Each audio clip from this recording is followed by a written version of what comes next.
Claros da Luz. Tirar o som, Vamos né? iniciar o capítulo 7 hoje. A gente vai desabilitar o som, tá? Para a gente poder começar. Ok.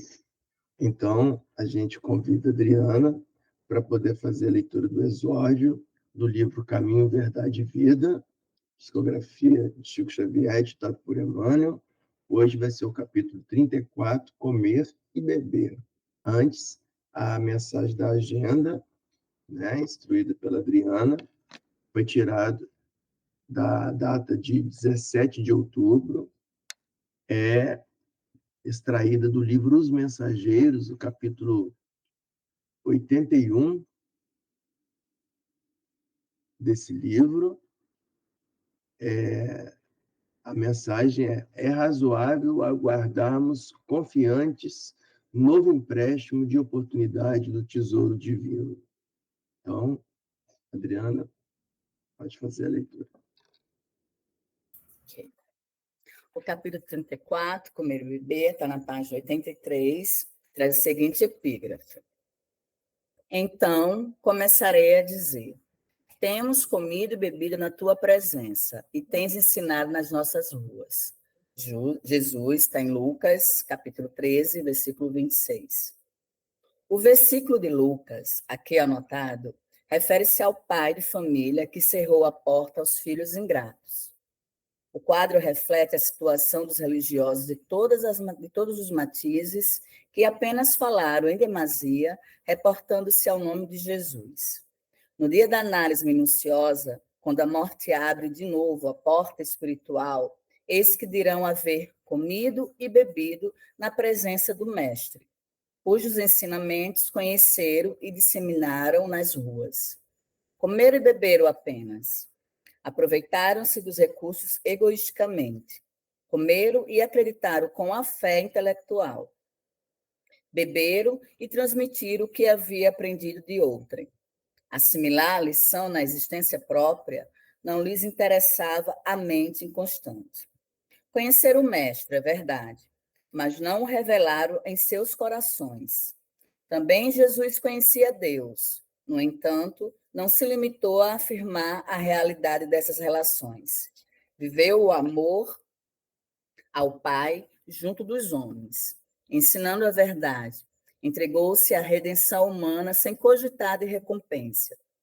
Entendeu as criaturas antes que essas o entendessem. Concedeu-nos supremo favor com a sua vida.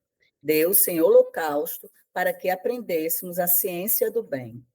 Não bastará crer intelectualmente em Jesus. É necessário aplicá-lo a nós próprios. O homem deve cultivar a meditação no círculo dos problemas que o preocupam cada dia.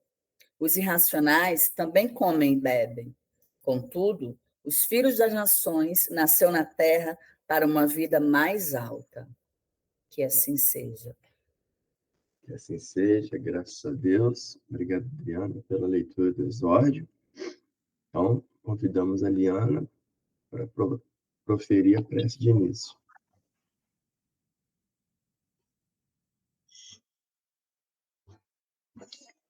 Mestre Jesus,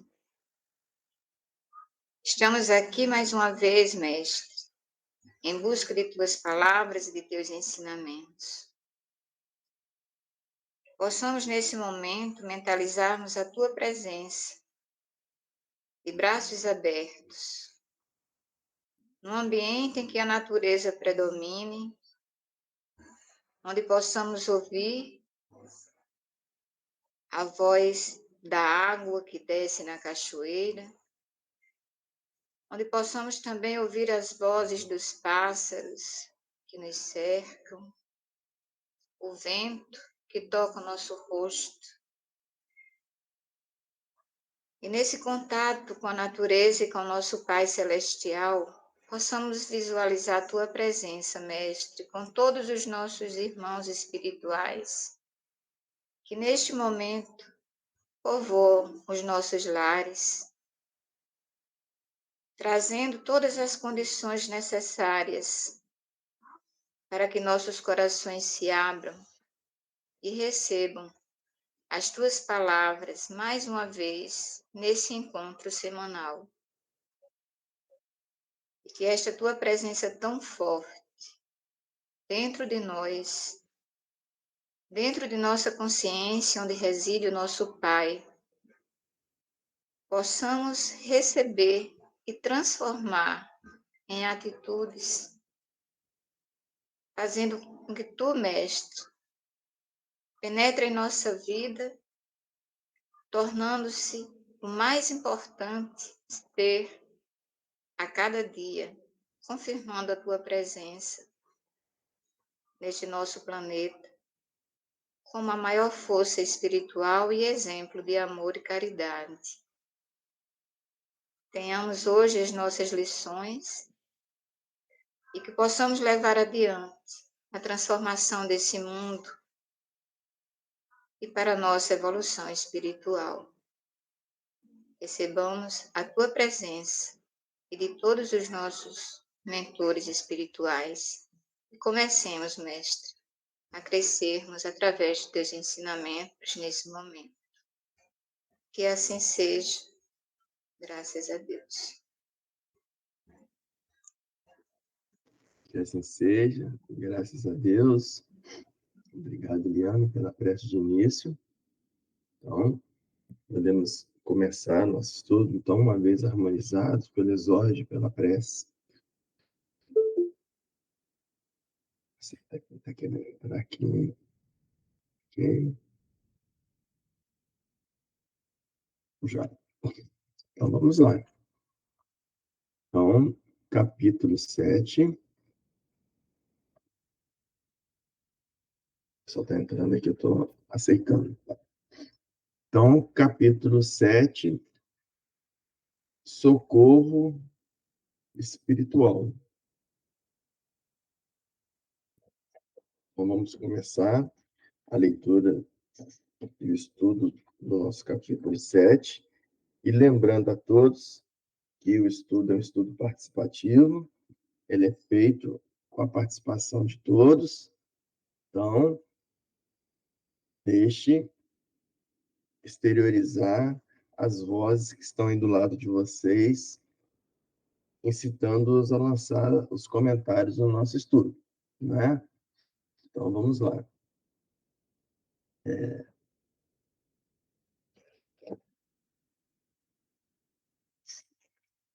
Precisa voltar mais cedo aos serviços? Indagou Alexandre assim que tornávamos a via pública. Então, uma conversa entre André Luiz e Alexandre. Eles estavam lá na casa daquele jovem, do casal, né? E terminaram a tarefa na casa dos jovens e se retiraram para a via pública. E aí Alexandre pergunta para André Luiz: precisa voltar mais cedo aos serviços? Aí André Luiz responde: posso dispor de mais tempo, respondi. Meu interesse era enorme na continuidade das instruções. Alexandre possuía vastíssimas experiências médicas, né? Então, está deixando bem claro para a gente aqui que esse espírito elevado, o instrutor de André Luiz, Alexandre, ele possuía vastíssimas experiências médicas.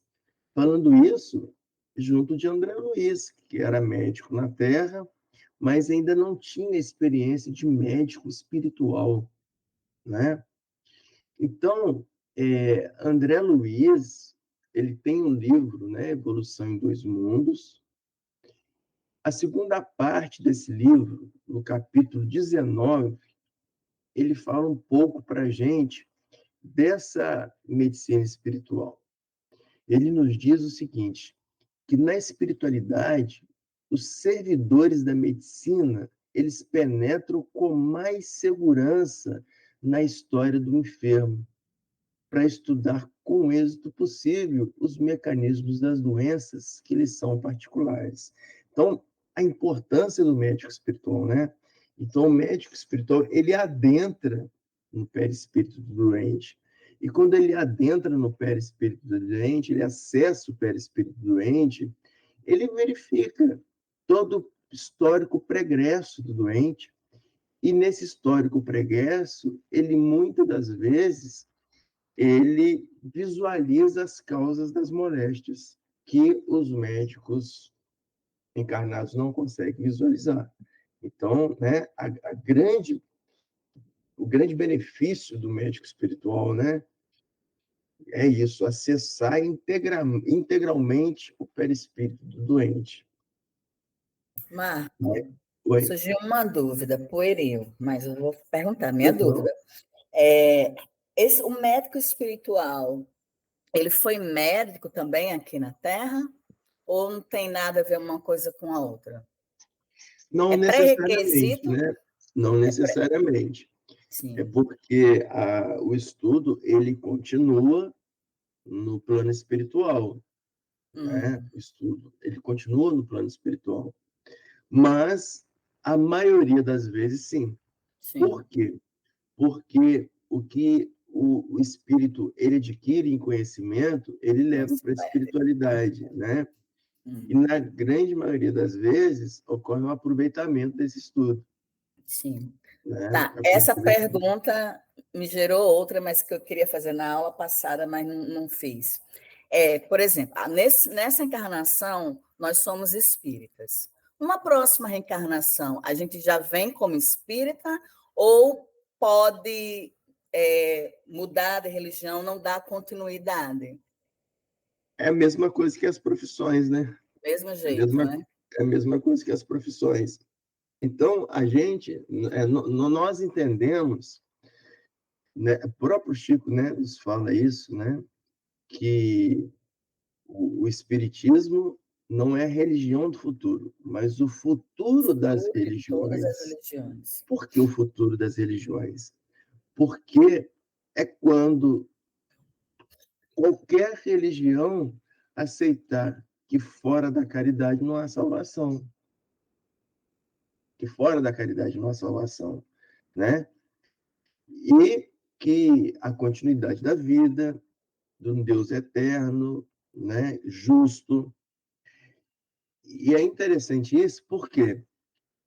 Porque muitas das vezes os irmãozinhos desencarnados que têm uma informação espiritual mais elevada, eles podem solicitar para encarnar dentro de outras religiões, para poder dar o alavancar dessas outras religiões.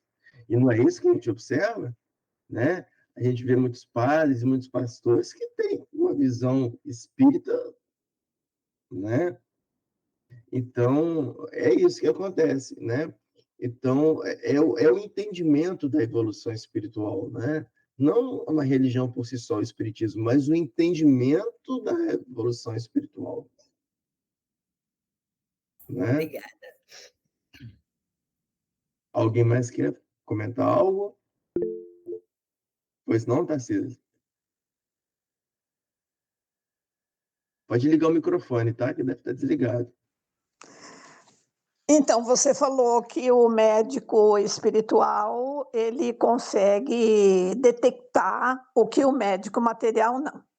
Nós tivemos uma experiência com o meu irmão, ainda muito pequeno, ele foi atropelado e bateu a cabeça. Foi socorrido no hospital, tudo, e o médico não achou nada de anormal. Mas naquele dia tinha sessão. Desculpa, gente, minha disfonia está horrível hoje. Naquele dia tinha a sessão do Centro Espírita que meu pai era dirigente. Então depois dos trabalhos, fizeram uma reunião com os médiuns para ver, né? E como a gente sempre teve muita confiança, não sei se esse seria o termo, Dr. Bezerra de Menezes. Então, a minha mãe ficou em oração em casa, né, com ele, e o meu pai dirigindo os trabalhos, e foi detectado um coágulo na cabeça, que aí foi retirado espiritualmente Se não tivesse feito isso, poderia ter tido alguma consequência pior, né, no cérebro, alguma coisa assim. Então, realmente, e não foi só essa experiência, viu? Na minha família nós temos várias, mas do meu irmão foi assim o mais importante, porque a gente era ainda muito criança, né? E realmente a gente tem a assistência espiritual, sim. Eu creio muito. Tá bom? Era isso daí, Marco. Obrigada. Eu que agradeço pelo enriquecimento com seu comentário, né? É isso mesmo. E esse quadro do seu pai, né? É exatamente o tema da aula, é o tema do nosso encontro de hoje, né? O quadro do seu pai que você colocou para a gente, né? E como a gente sabe que nada é por acaso, né? Então, é tudo. Olha, eu vou falar uma coisa. Ele está sempre aqui na minha casa.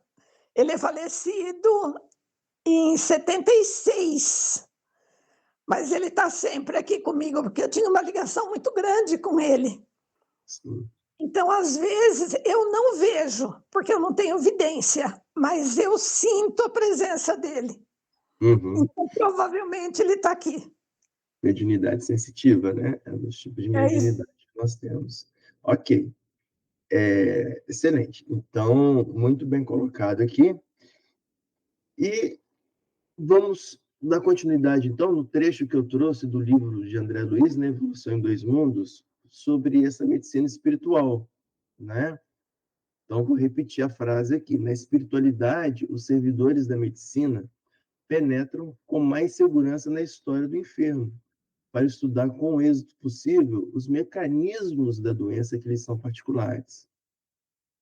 Os exames laboratoriais, em voga na Terra, podem ser enriquecidos com a ficha kármica do paciente, a qual determina quanto à reversibilidade ou irreversibilidade da moléstia, antes de nova reencarnação. É imperioso reconhecer que na esfera superior, o médico não se ergue apenas com o pedestal da cultura acadêmica, viu, Adriana?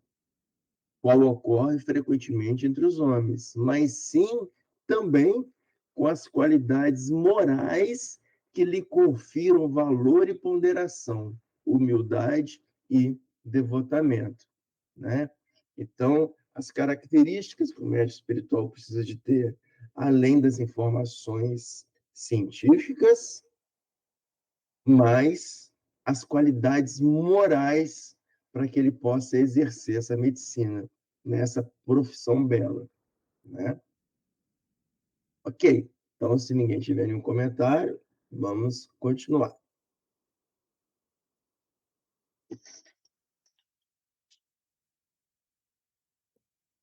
Minhas aquisições nesse terreno, em comparação com as dele, representavam conhecimentos páridos. Então, André Luiz, né?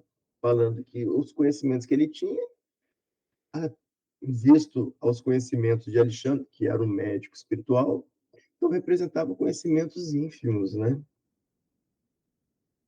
Tem ainda hoje uma assembleia de esclarecimentos a irmãos encarnados. Continua o orientador. E se você puder comparecer, teremos satisfação, né?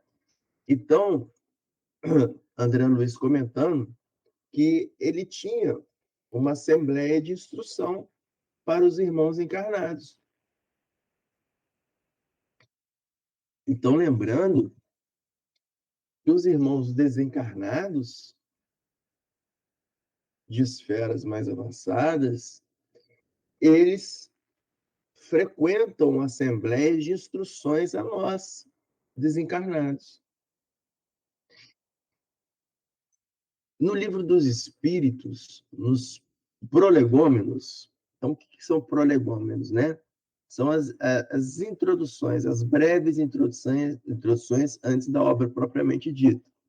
Então, nesses prolegômenos do livro dos Espíritos, Kardec nos diz o seguinte: mas todos os que tiverem em vista o grande princípio de Jesus se conformarão nos mesmos sentimentos de amor ao bem que se unirão por um laço fraterno que abarcará o mundo inteiro, né?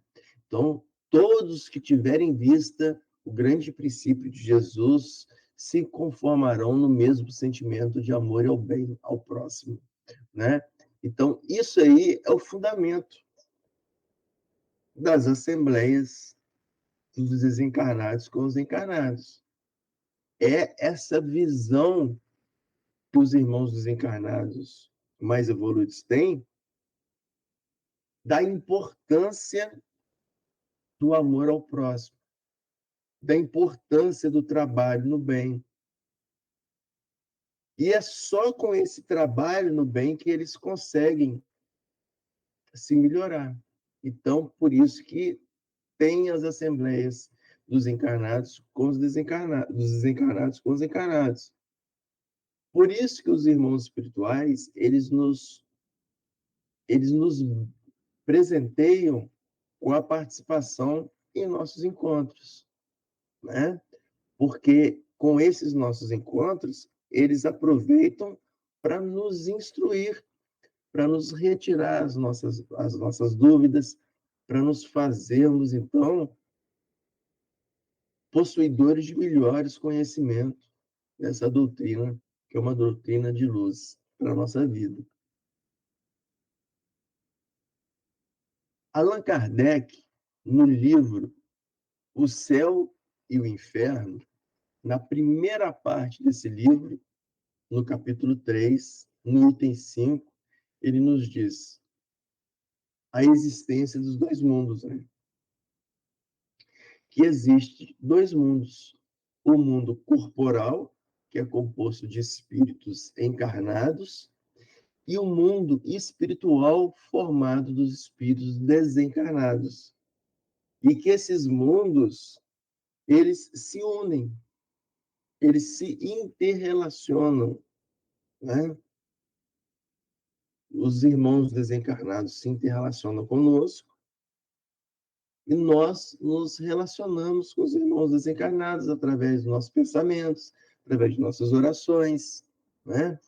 Então, quando Alexandre fala para André Luiz que temos ainda hoje uma assembleia de esclarecimentos aos irmãos encarnados, é mostrando isso, essa intercambialidade entre o mundo espiritual e o mundo corporal, esses dois mundos.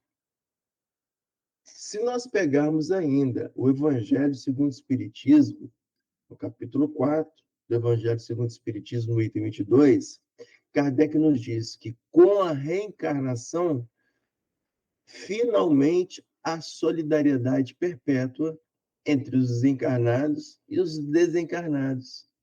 Daí vem os estreitamentos dos laços de afeto, né?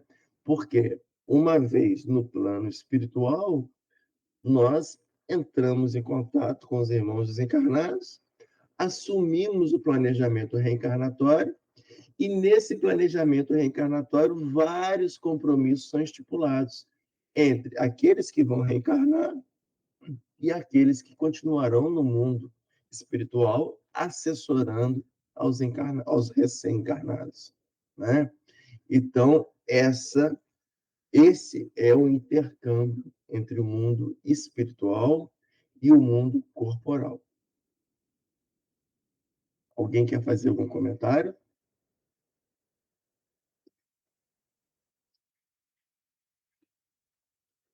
Ok. Então, vamos continuar.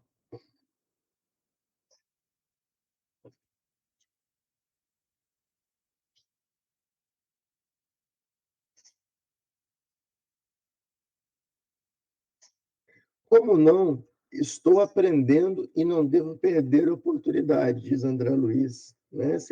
Quando Alexandre o interroga, né? Se ele quer ir nessa assembleia entre os encarnados e desencarnados. E aí André Luiz está falando, né? Não devo perder uma oportunidade, né? Então, isso, né? Esse exemplo do André Luiz, né? Falando, como não devo perder uma oportunidade, né? Pra É gente. um puxão de orelha na gente, né? É que a gente não perca nenhuma oportunidade de aprendizado, que a gente não perca nenhuma oportunidade de trabalho no bem, né? E, por exemplo, a participação nossa no nosso estudo, nos nossos encontros quartas-feiras, né? Não devemos, segundo André Luiz, perder nenhuma oportunidade. Sempre digo que foi muito difícil nós nos reunirmos aqui nesse momento. Tivemos que percorrer muitas coisas para que pudéssemos nos reencontrar e nos facilitar na compreensão da vida após a morte, né? Na continuidade da vida, né? Então, que nós possamos, segundo André Luiz nos diz, no nosso estudo de hoje, não perder nenhuma oportunidade. Pois não? Só acrescentando aí um detalhe que a gente pode perceber, no comportamento de André Luiz, se a gente comparar o que ele está dizendo aí neste momento com aquilo que ele dizia lá em Nosso Lar, que, no princípio, ele ainda se considerava um bom médico, ele queria trabalhar como médico, né?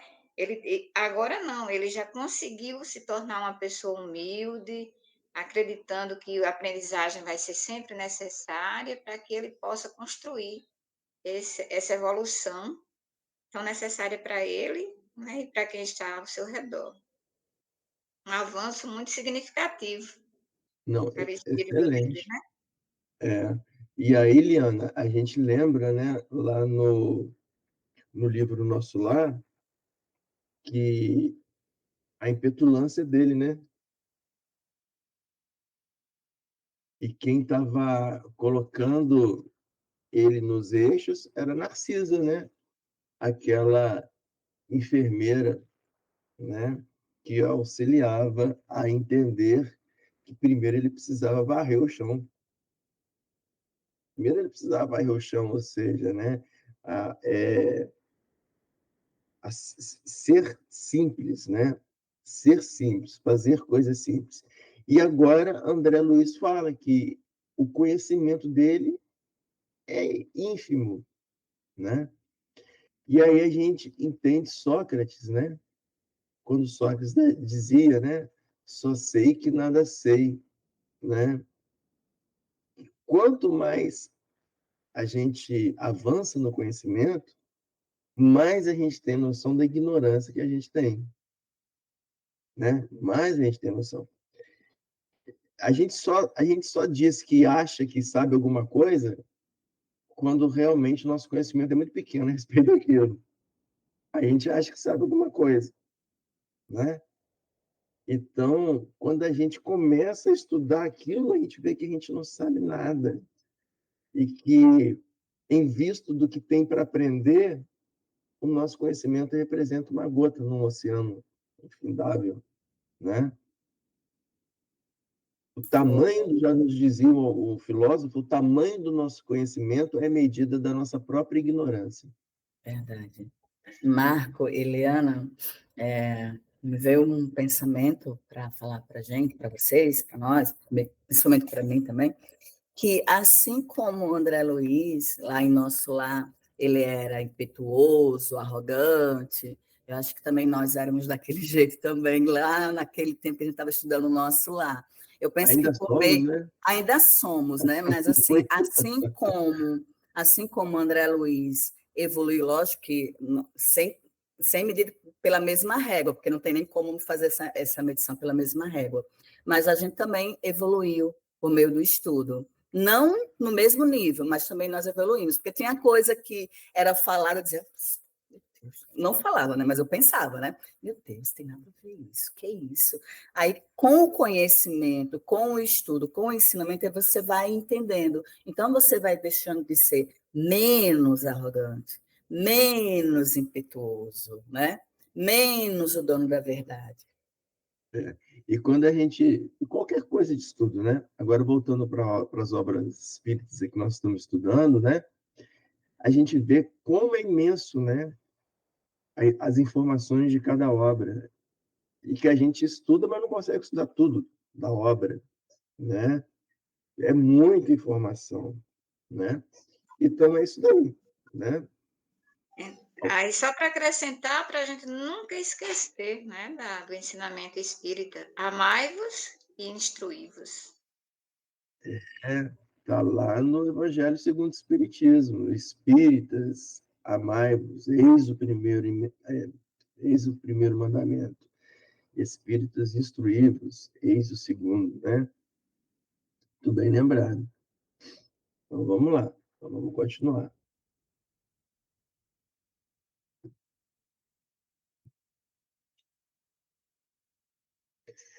Saímos, as entidades perturbadas mantinham-se à porta, dando a ideia de alguém à espera de brecha para entrar. Porque Alexandre prosseguia na palestra edificante, seguíamos quase passo a passo, como na crosta. Então, o que André Luiz está querendo falar aqui? Né? Eles não estavam levitando, né?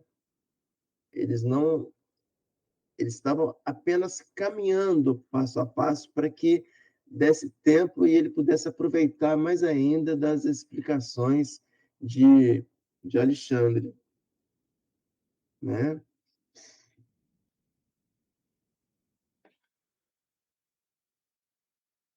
Estávamos nos primeiros minutos da madrugada. Perdão, tá? Eles não estavam volitando, falei levitando. Eles não estavam volitando, né? Então, volitar é andar com o perispírito, né? Numa direção, numa velocidade grande, tá? Isso que é volitar. Então, eles não estavam volitando, eles estavam caminhando pela crosta. Então, estávamos nos primeiros minutos da madrugada. Os transeuntes desencarnados eram numerosíssimos. A maioria, de natureza inferior, trajava roupa escura. Então, vou repetir aqui. Estavam nos primeiros minutos da madrugada. Os transeuntes desencarnados eram numerosíssimos. Então, os desencarnados na rua, na madrugada. A maioria, de natureza inferior, trajava roupa escura. Por quê? Né? Esses irmãozinhos desencarnados trajando roupa escura. Será que é o uniforme, né? Do local que eles estavam? A psicosfera, né? A psicosfera comprometida, conturbada, pesada, densa, né? A cor negra é a cor densa, né? Tanto é que o preto, ele absorve maior quantidade de luz, né? E o branco absorve pouco. Por que isso? Porque quanto mais denso um corpo, maior a quantidade de luz que ele absorve. Por isso que o preto esquenta muito, né? Então a cor preta é densa. Então por isso que os irmãozinhos desencarnados inferiores, eles apresentam essa coloração negra devido à psicosfera densa comprometida.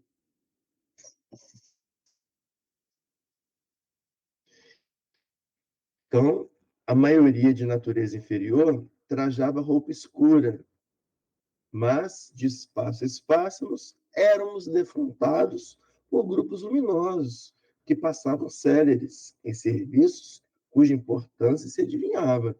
Então, né, tinha os irmãozinhos de legiões inferiores, mas tinha também os irmãos de legiões superiores, para prestar auxílio, apoio, né? Há sempre que fazeres urgentes no auxílio oportuno aos nossos irmãos na cruz. Então, isso aqui é para a gente.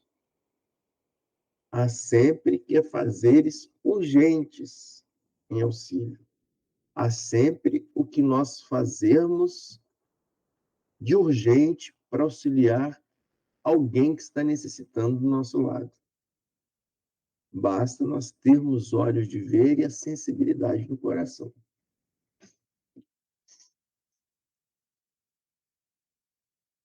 Então, há sempre que fazeres urgentes no auxílio oportuno aos nossos irmãos da crosta, comentou o instrutor com afabilidade e doçura. Então, Alexandre está falando com o André Luiz, né, sobre as oportunidades inúmeras de trabalho na crosta.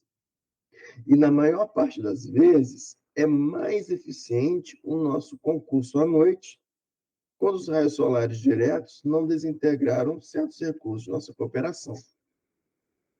Então, Alexandre está falando que, para a espiritualidade, o horário mais propício para o trabalho é à noite, o trabalho noturno. E aí, se nós pegarmos e lembrarmos o Livro dos Espíritos, na questão 675, ele define o que é trabalho para a gente. Porque Alexandre não está falando, há sempre o que fazer em auxílio aos irmãos encarnados.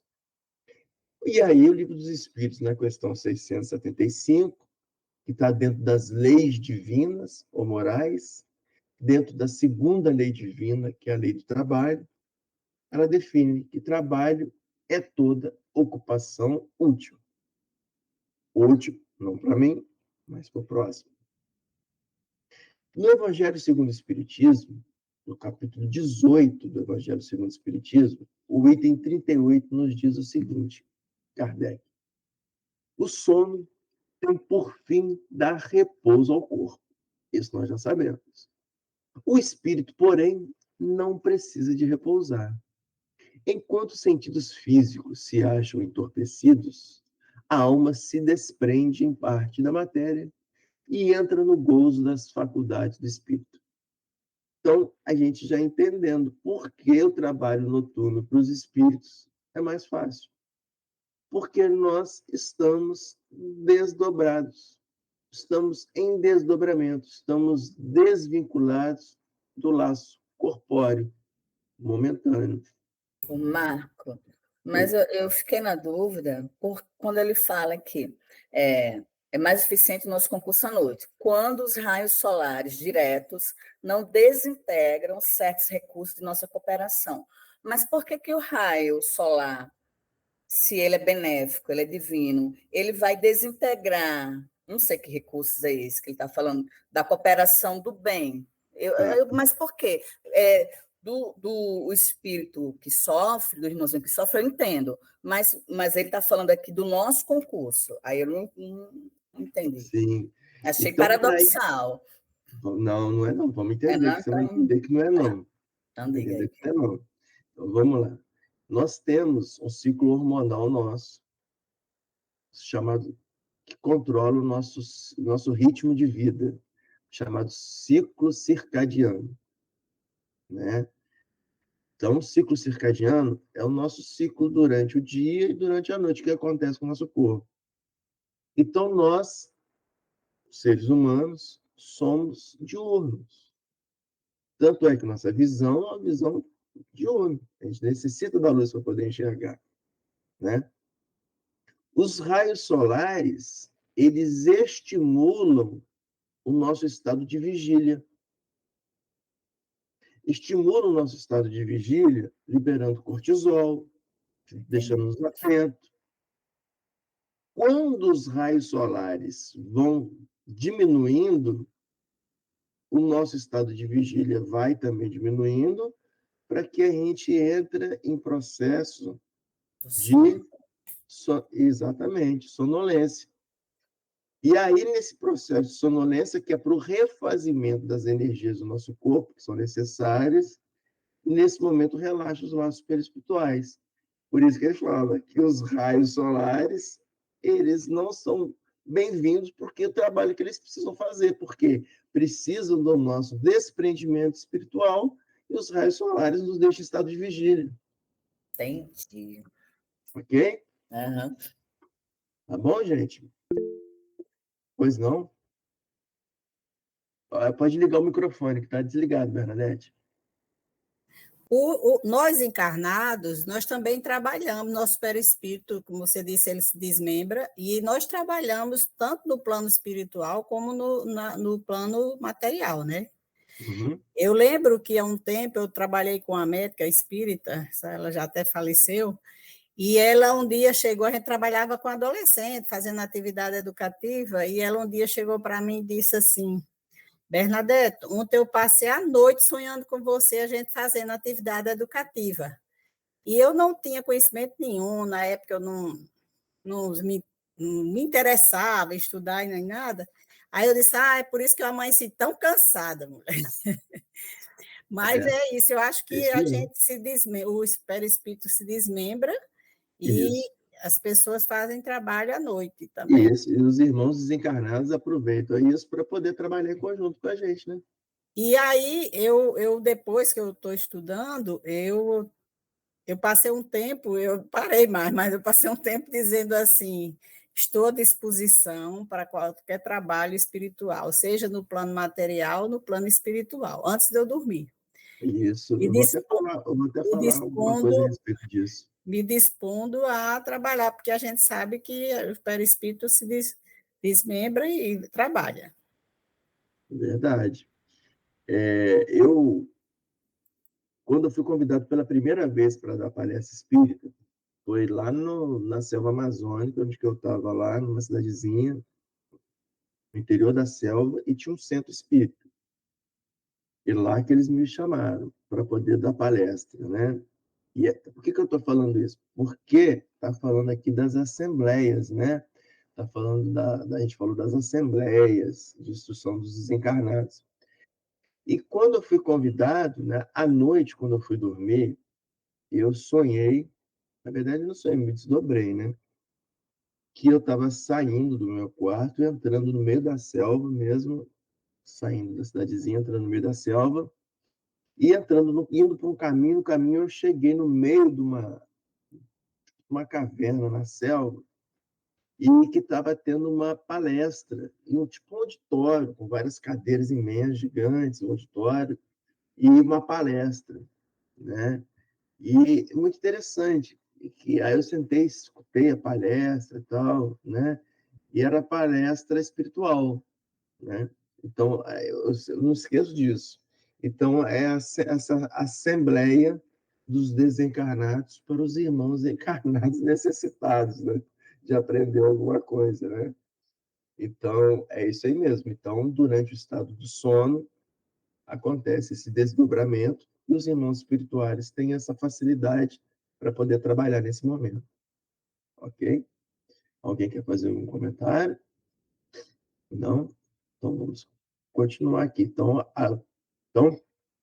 trazendo aqui o Evangelho segundo o Espiritismo, capítulo 18, no item 38, né? Que o sono tem por fim dar repouso ao corpo, o espírito, porém, não precisa repousar. Enquanto os sentidos físicos se acham entorpecidos, a alma se desprende em paz da matéria e entra no gozo das faculdades do espírito. Enquanto o corpo recupera os elementos que perdeu por efeito da atividade da vigília, aí atividade de vigília, né? Então, nosso corpo tem muito gasto energético.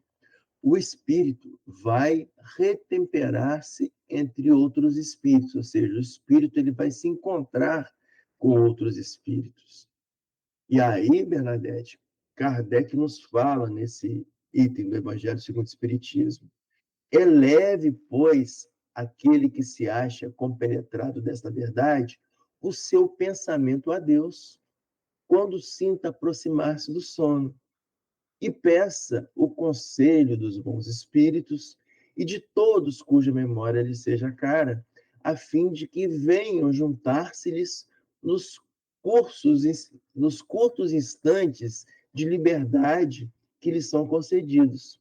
E ao despertar, sentir-se-á mais forte contra o mal, mais corajoso diante da adversidade, né?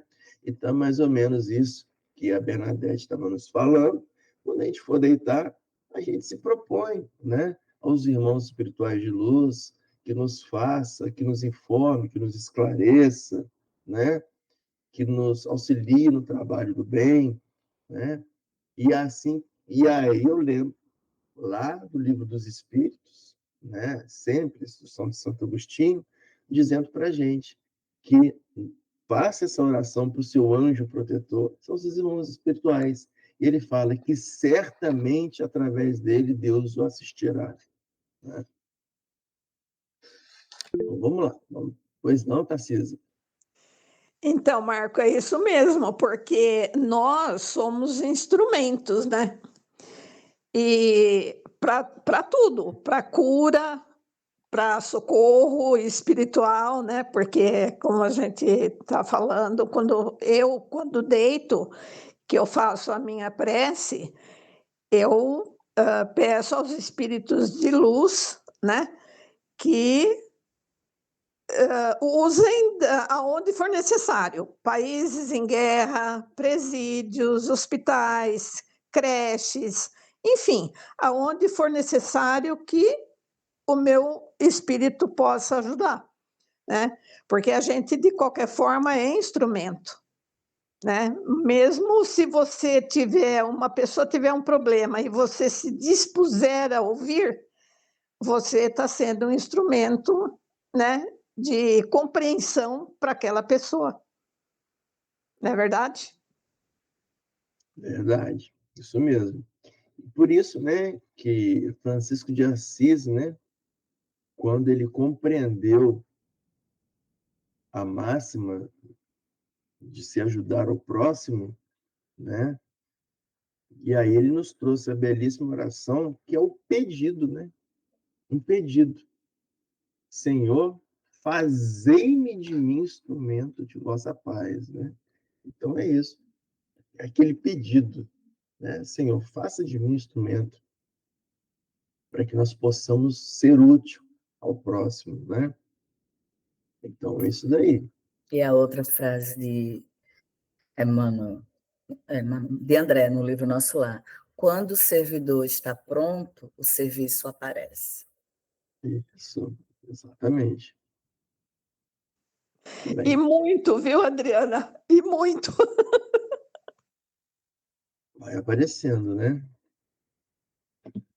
Vamos lá, vamos dar continuidade à leitura. Não havia terminado quando se acercou de nós, inesperadamente, uma velhinha simpática. Justina, minha irmã, que o Senhor abençoe, saudou-a o orientador gentil.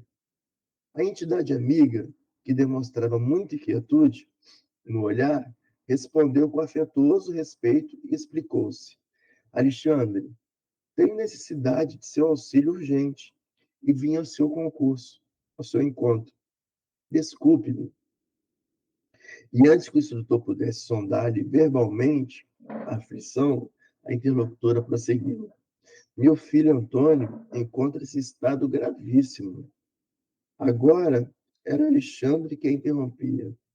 Adivinha o que se passa? Quando visitei, no mês findo, notei as perturbações circulatórias.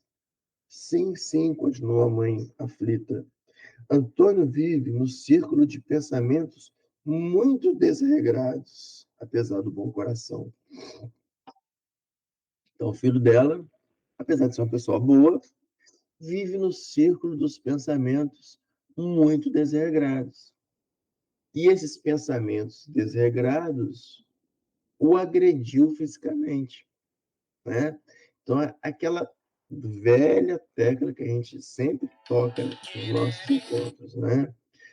A importância do cuidado com os pensamentos, com aquilo que a gente se permite colocar e proliferar dentro de nós, porque o pensamento é isso. O pensamento é uma coisa que a gente se permite colocar em nós e, mais ainda, se permite que ele prolifere, né?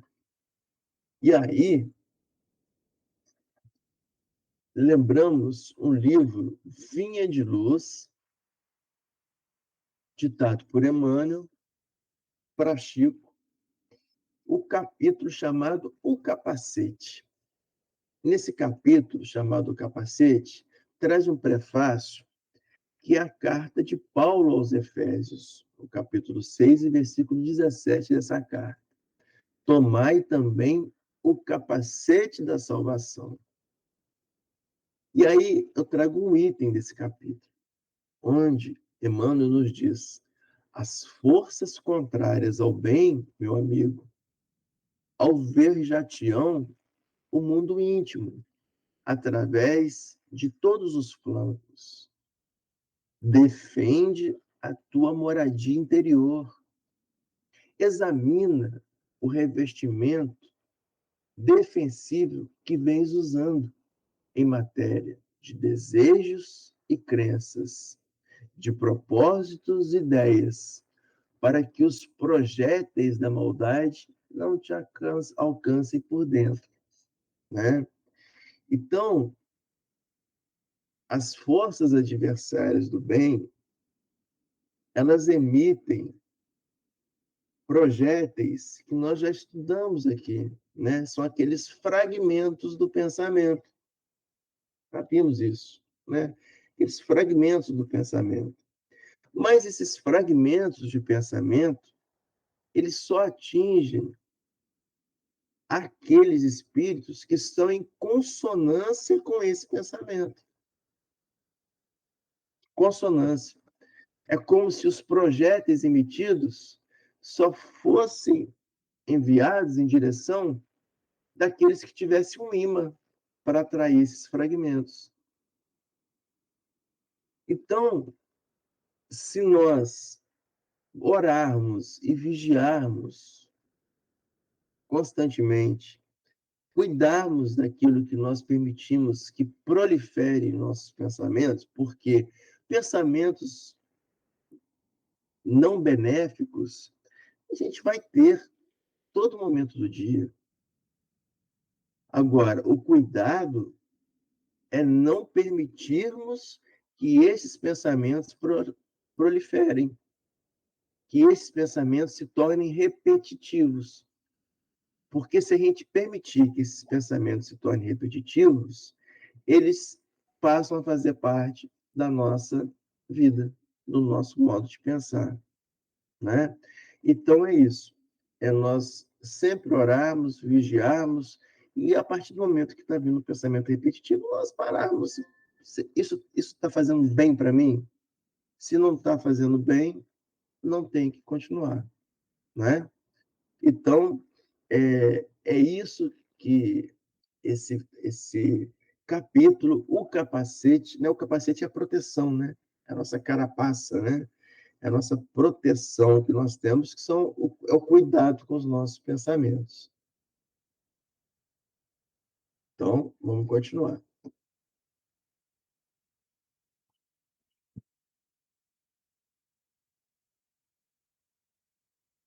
E hoje trouxe para o leito de repouso tantas preocupações descabidas, tanta angústia desnecessária, que as suas criações mentais se transformaram em verdadeiras torturas. Estou falando, né? Que ele se permitiu levar para o seu quarto, né? Para o seu momento de descanso, para o seu momento de repouso, né? Eu vou tentar colocar no nosso descritivo do grupo um link do Deezer, que é a playlist que eu vou criando, e agora com as músicas que eu estou colocando nas nossas mensagens. Que agora as nossas mensagens, a gente tenta colocar toda uma música que encaixa com o tema da mensagem. E por que eu estou falando isso? Porque, de vez em quando, é bom a gente parar e escutar uma musiquinha, a gente não sabe para qual música eu vou colocar. Se quiser colocar nessa playlist, são essas músicas separadinhas que a gente tenta trazer músicas construtivas, edificantes, né? E tem uma música, que a gente até colocou uma mensagem com ela, que fala: hoje eu vou trabalhar o meu equilíbrio. Hoje eu vou trabalhar o meu equilíbrio. Então, né? É isso. Acho que de manhã, hoje eu vou trabalhar o meu equilíbrio. Todo dia de manhã, hoje eu vou trabalhar o meu equilíbrio. E a gente, constantemente, a gente vai se trabalhando, porque para trabalhar para o próximo, a gente tem que trabalhar para a gente primeiro. A gente tem que se melhorar, tem que se equilibrar, né? Então, é isso daí.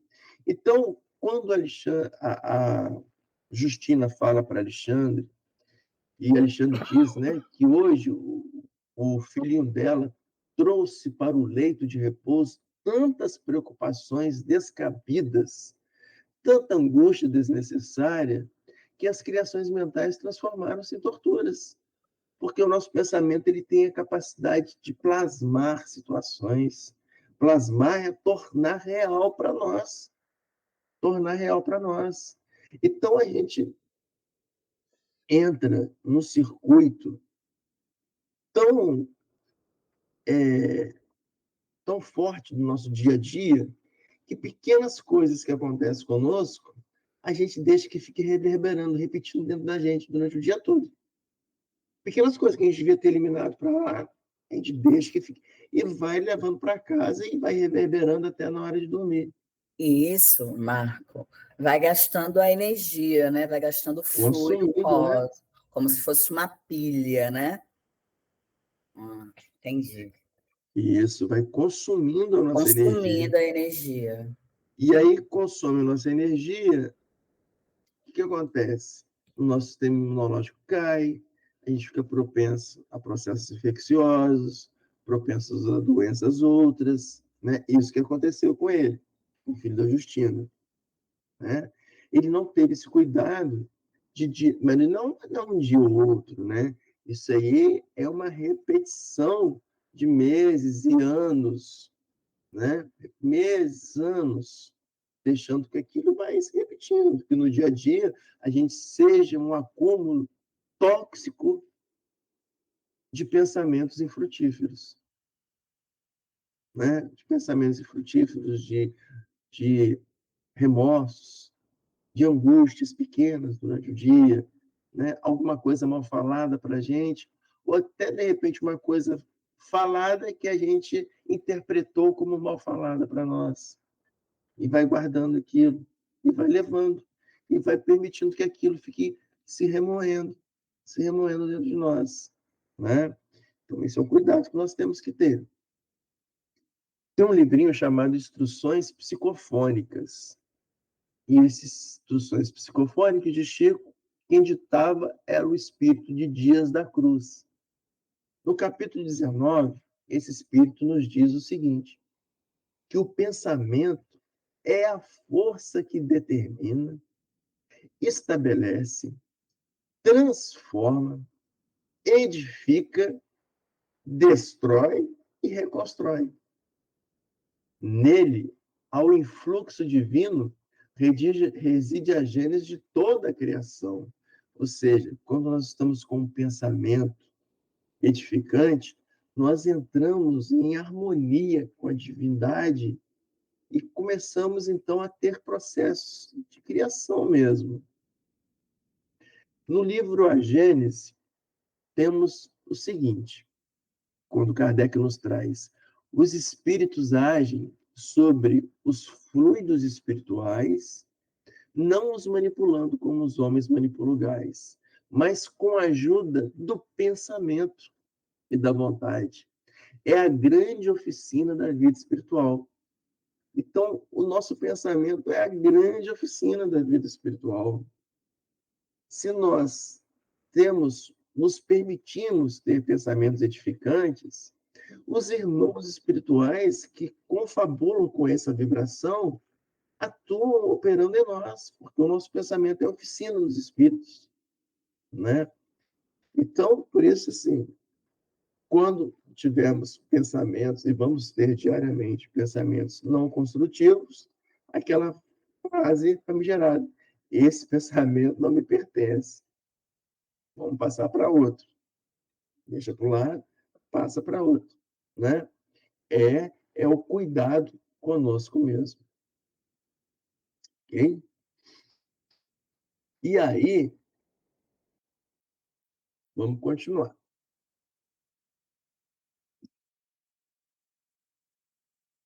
Ele fala, né, que é tão grande o seu desequilíbrio interior que toda minha colaboração resultou inútil. Então, a mãezinha dele, desencarnada, está tentando ajudar o filho, mas o filho, nesses pensamentos doentios, cria um obstáculo para que a espiritualidade possa ajudá-lo, né? Por isso que o espírito que nós comentamos anteriormente, né? O espírito de Dias Cruz, fala para a gente que o pensamento é a oficina de trabalho dos irmãos espirituais. Se a gente tem um pensamento desorientado, a gente cria obstáculo para que nós possamos ser ajudados. Então, foi tão grande o desequilíbrio dele que a mãezinha não conseguia ajudá-la, a mãezinha desencarnada. Então, Emmanuel tem um livro chamado Algo Mais. No capítulo 13 desse livro, chama Desajustes.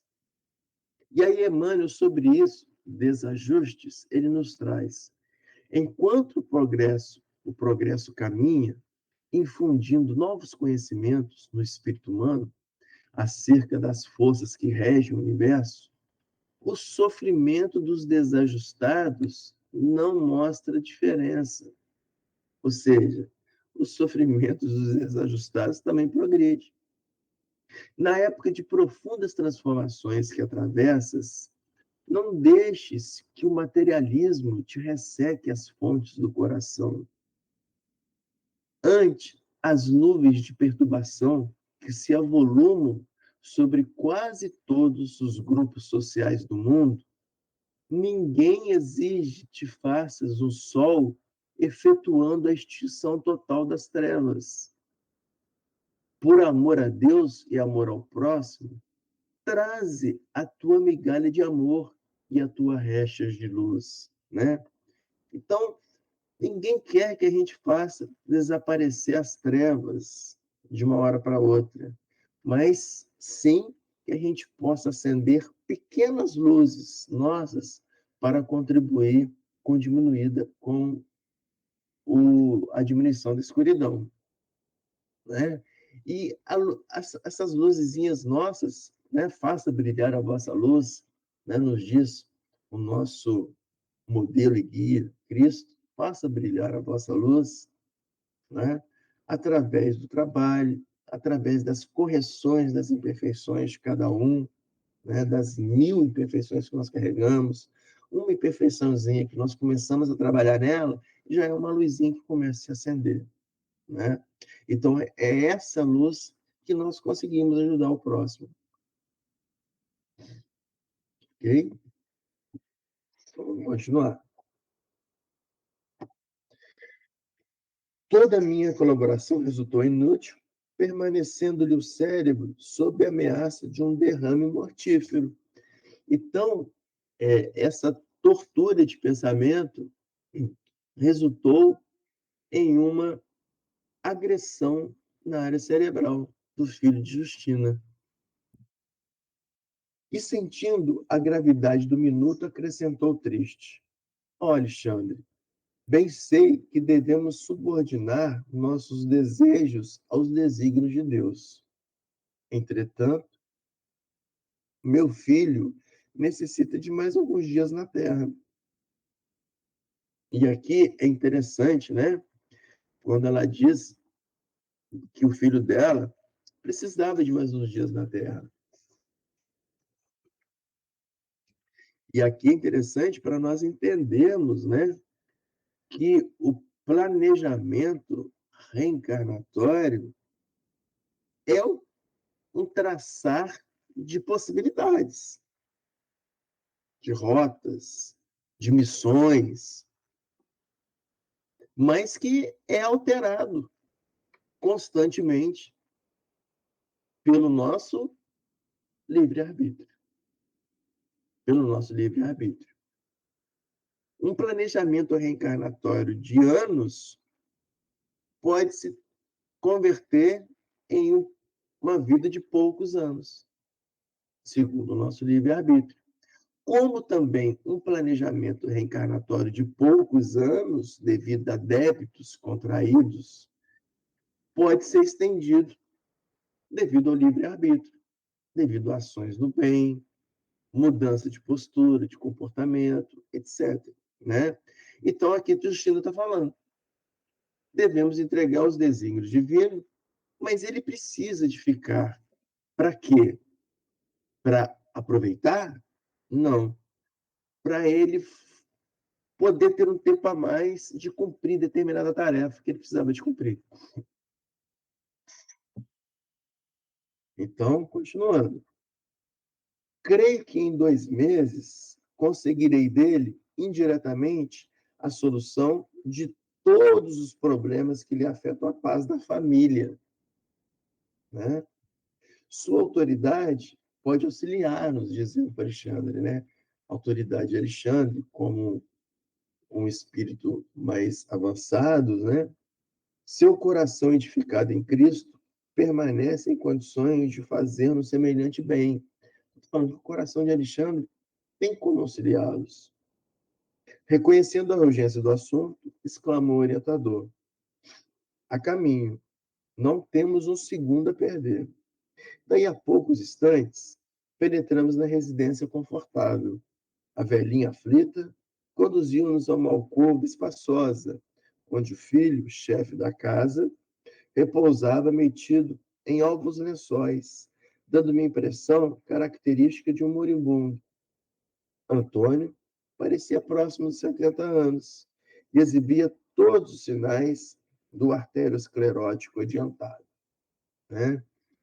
Então, Antônio é o filho de Justina, que está deitado na cama, sofrendo de uma arteriosclerose adiantada, né? Então, já traz aqui no livro o que é uma arteriosclerose, né? Então, resumindo, né, arteriosclerose é um comprometimento dos vasos sanguíneos de qualquer vaso sanguíneo em qualquer parte do corpo. Normalmente, a arteriosclerose é um comprometimento do vaso devido a uma irritação da parede do vaso e vai formando um processo inflamatório na parede do vaso. Essa irritação normalmente é formada, por exemplo,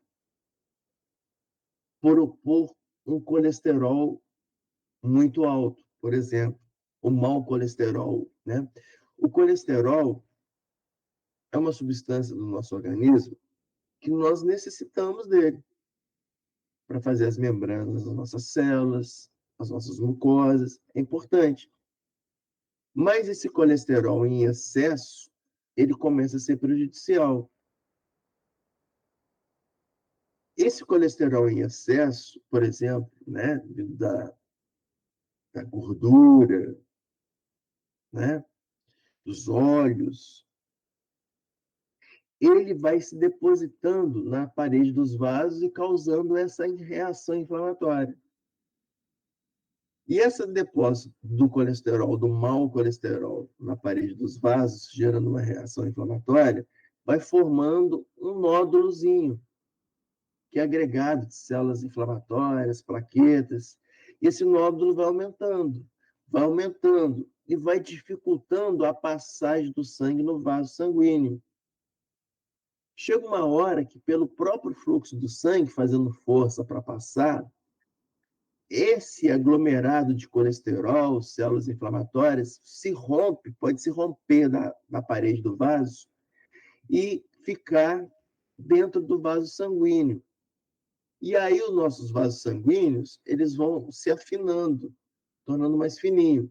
Chega um momento que essa plaquinha que se rompeu, aí ela se chama trombo. Trombo é todo pedacinho que está de um corpo que está presente na circulação sanguínea, todo pedacinho desse corpinho é chamado de trombo. E aí esse trombo, que é aquela paredezinha do vaso inflamado que se desprendeu, chega no momento que vai entupir o vaso e vai formar uma chamada trombose. Então, trombose é um entupimento do vaso por esse trombo, que é um corpo estranho que está no vaso sanguíneo. Se esse trombo entupiu um vaso do coração, pode gerar um infarto agudo do miocárdio. Se esse trombo entupiu os vasos dos membros inferiores, dá trombose dos membros inferiores. Se esse trombo entupiu um vasinho da retina, dá trombose da retina, da isquemia da retina. Se entope um vasinho que irriga o cérebro, dá a trombose cerebral, que é o caso do nosso irmão Antônio, filho da Justina. Então, diz Alexandre, estávamos diante de uma trombose perigosíssima, ou seja, já era uma trombose. Ou seja, ele já tinha sido, o fragmento já tinha soltado da parede do vaso e já estava circulando nas artérias, perigando ali entupir. Né? Por isso que ele está falando, estávamos diante de uma trombose perigosíssima. Né? Então, vamos continuar, se ninguém tiver nenhuma dúvida.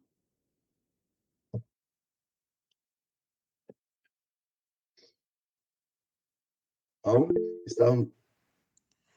Oi, Mar, pois posso não? perguntar?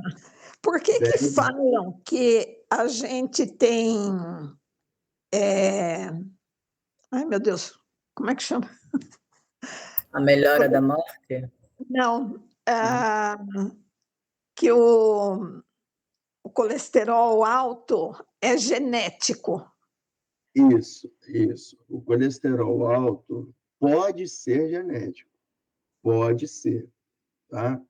Se eu me entupir... Eu, por exemplo, o colesterol, o desejado, o colesterol total, é abaixo de 200. Tá? Abaixo de 200. O colesterol, ele tem algumas frações, tipos de colesterol. Então, tem um colesterol chamado HDL, é um bom colesterol. Isso é o bom. Quanto mais alto, melhor. Tá? O HDL. Que vem dos óleos vegetais, do azeite, da salada, né? Mas o mau colesterol, que é o LDL, que é a fração mal do colesterol, ele alto é agressivo. Então, se eu me entupir de comer comidas gordurosas, o meu colesterol vai subir. E não é genético. O meu colesterol, ele é em torno de 215, 220, ou seja, acima do valor de referência. É genético, é familiar, né? Eu pratico atividade física, eu controlo minha alimentação e meu colesterol é 220, né? Para eu abaixá-lo, tem que tomar medicação, né? Eu só não tomo medicação porque meu estilo de vida permite que eu controle meu colesterol nesse nível. Mas se eu me entupir de comida gordurosa, meu colesterol vai para 300, 350, 400, né? Então, o colesterol alto, ele pode ser genético, aí tem que ser por medicação mesmo, ou não, pode ser através do estilo de vida. Ok, Tessinha? É o que aconteceu comigo, porque nós em casa nunca tivemos alimentação gordurosa, né? Excesso de fritura e todas essas coisas. Hoje eu tenho uma alimentação muito leve. Eu como arroz integral, eu como muito grão, enfim. E o meu colesterol está 235. Aí a minha geriatra já introduziu a simvastatina. Isso aí. Eu não queria tomar, mas eu falei, antes tomar a simvastatina do que você ter um infarto. Exatamente. O nosso estudo de hoje está mostrando isso, né? Com certeza. Pois é, Obrigada. então, dê graças a Deus ao advento da simvastatina. É isso aí. Obrigada, A Marta. medicação existe para ser usada. A gente não tem que ter medo de usar, não. Se precisa, tem que usar, né? Avançar da medicina. Ok. Então, vamos lá. Vamos continuar. Então, estamos diante de uma trombose perigosíssima, por localizar-se numa das artérias que irrigam o córtex motor do cérebro. Então, esse trombo que se desprendeu já estava um perigo de comprometer as artérias do córtex motor do cérebro. Então, é só para lembrar que o cérebro ele é dividido em regiões cerebrais, né? Regiões cerebrais. A parte motor, o córtex é a parte mais externa, tá? Isso aqui é córtex. O córtex cerebral é a parte todinha do cérebro externo. Então, a parte do cérebro responsável pela parte motora é localizado no lobo frontal, ou seja, na parte da frente do cérebro, é a parte específica que é responsável pelos nossos movimentos voluntários. Então, é a parte do planejamento, do nosso controle, execução das atividades nossas motoras voluntárias. Então, o córtex frontal, essa parte frontal do cérebro. Tá? Então, esse trombo de Antônio estava perigando comprometer um vaso que irriga essa parte frontal do cérebro e que é responsável por controlar os movimentos voluntários do corpo. Tá? Então, é nessa parte que estava perigoso para Antônio. A apoplexia não se fizer esperar, né? Então, aqui ele define a apoplexia como parada brusca e completa das funções cerebrais, né? Então, se o trombo entope totalmente o vaso, o sangue não consegue chegar. O sangue é que leva nutriente, oxigênio. Sem nutriente e oxigênio, as células morrem, né? Então, se não chega, dá a parada cerebral, nesse caso, né? Que é chamado de apoplexia, essa parada cerebral. Então, a apoplexia não se fizer esperar mais alguns instantes e a vítima estaria desencarnada. Alexandre, que centralizara todas as atenções do enfermo, tocou-lhe o cérebro perispiritual e falou com autoridade serena: Antônio, mantenha-se vigilante. Nosso auxílio pede a sua colaboração. Né? Então, Alexandre tocou-lhe o cérebro perispiritual. Ué, gente, perispírito tem órgão? Perispírito tem órgão? E aí a gente lembra que sim, né? São chamados órgãos energéticos, né? Nós não temos os nossos centros vitais, né? Os centros de energias, né? Os chakras energéticos, né? Então, cada órgão ele tem a sua energia particular. Tanto é que a medicina tradicional chinesa é baseada na energia dos órgãos, né? Então, cada órgão tem a sua energia. Quando a gente desencarna, como a gente está muito vinculado ao corpo físico, ainda, né? Pela nossa pouca evolução, nós ficamos muito vinculados ao corpo físico, o perispírito leva toda essa energia junto consigo. Então, no fígado, vai ter a energia do fígado. No rim, vai ter a energia do rim. No cérebro, vai ter a energia do cérebro. Então, por isso que nós falamos que no nosso perispírito, nós temos os órgãos perispirituais. Mas não sou eu que estou falando isso. Quem fala isso? Então, vamos lá. André Luiz, no livro Nosso Lar, no capítulo 4, diz, uma certa ocasião, quando o facultativo, ou seja, o enfermeiro, é chamado a cuidar da saúde de André Luiz, quando ele estava recém-hospitalizado. E aí o enfermeiro ele descreve em seu perispírito os intestinos, os fígados, os rins. Não sei se vocês lembram disso, né?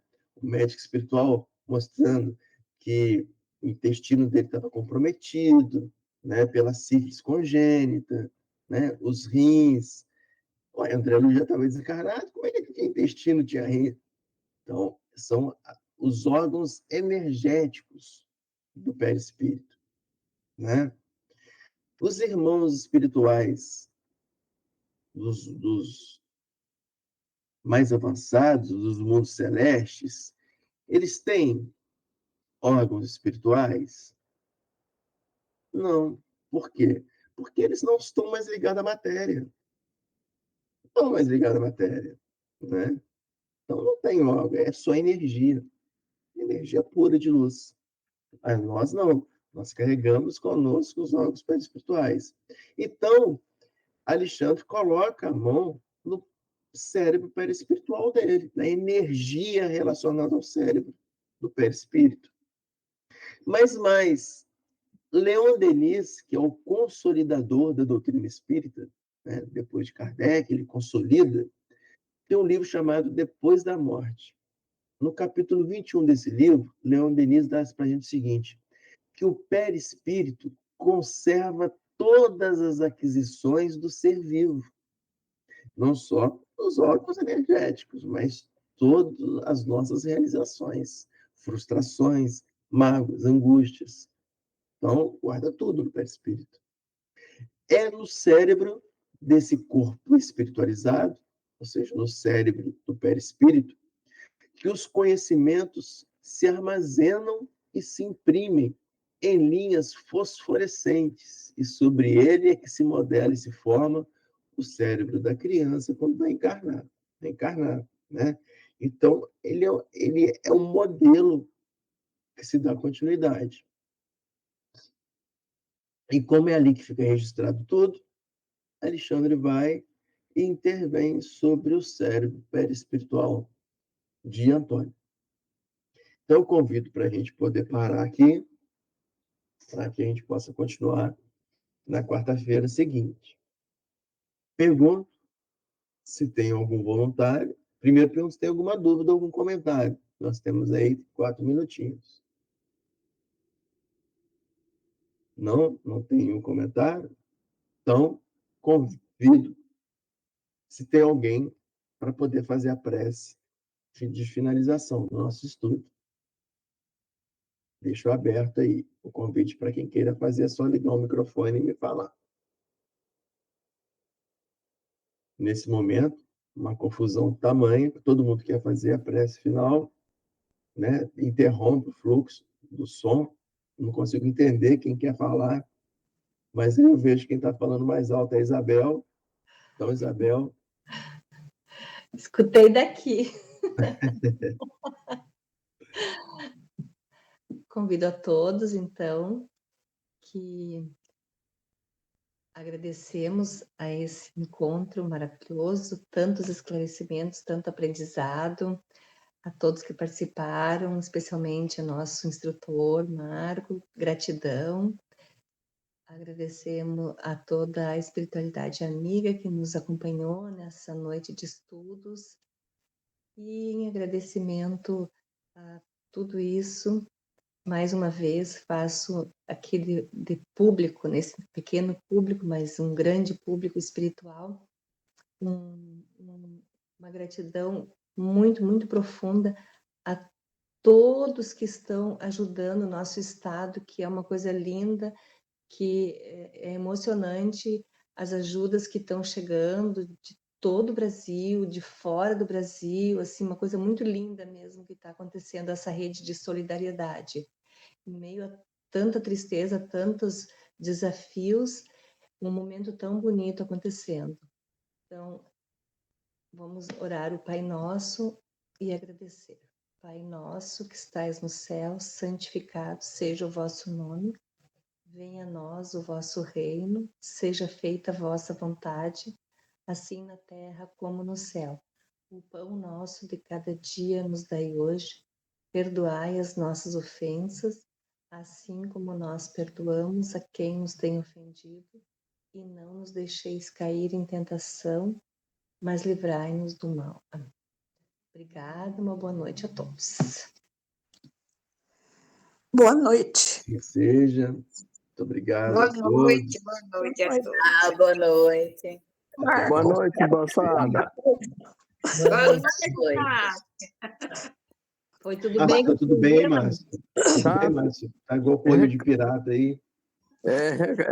Recuperando aos poucos. Hoje já pude ver algumas imagens assim nubladas, mas já dá para ver, está melhorando. Excelente. Que bom. Boa recuperação aí, viu?